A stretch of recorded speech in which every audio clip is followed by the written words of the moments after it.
I've been here the whole time, and me and you talked about 40 minutes ago, and I asked how you're feeling before the verdict, and you're like, ask me in 20 minutes. Yeah. 40 minutes later, how do you feel? Yeah, I mean, I was confident throughout this whole thing, but it's just, you know, my lawyer told me very early, like, you just never know. You know, a jury could be feeling this way one day or whatever, so you just never know. So, but at the end of the day, the jury came to the right decision, the decision that we all kind of felt was obvious. But again, I feel great. It's just all finally, hopefully, all done. I can get this out of my life. I can move forward and just, you know, I don't have a lot of negativity in my life, and this was bringing some unwanted stress. So I'm just glad that that's kind of removed now, hopefully. What is this last almost 3.5 years? What has this been like for you? Yeah, the worst. I mean, it's the worst.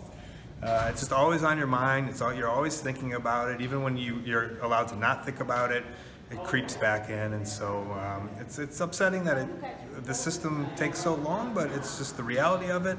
You have to deal with it. And I just remember being like 34 when it happened and being like, I'm going to be 38. Like, it's so long when this is going to finally be wrapped up. And here we are, 38. So. What have you learned about yourself throughout this whole process?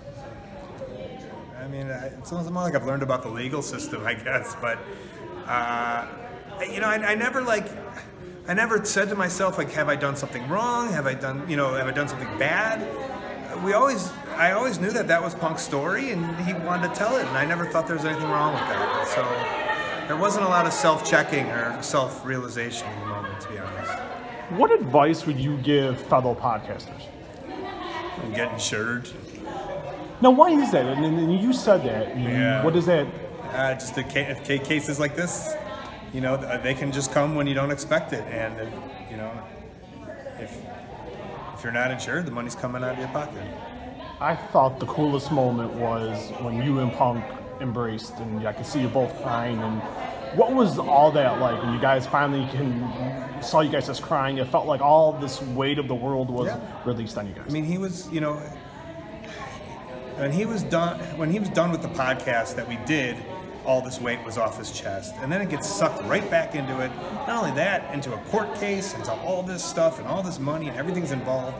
So I knew the relief he felt when he was done. So I got a good sense of the relief he felt when he was done with this court case. And with this, what would you like to say to the Colt Cabana fans? I mean, I just, you know, everyone was supporting me. I mean, not everyone, but my fans, you know, I constantly get updates, and people were with me and have been for so long, and it's just nice, like, validation that a jury of my peers, they got it. Thank you, Court. Thank you.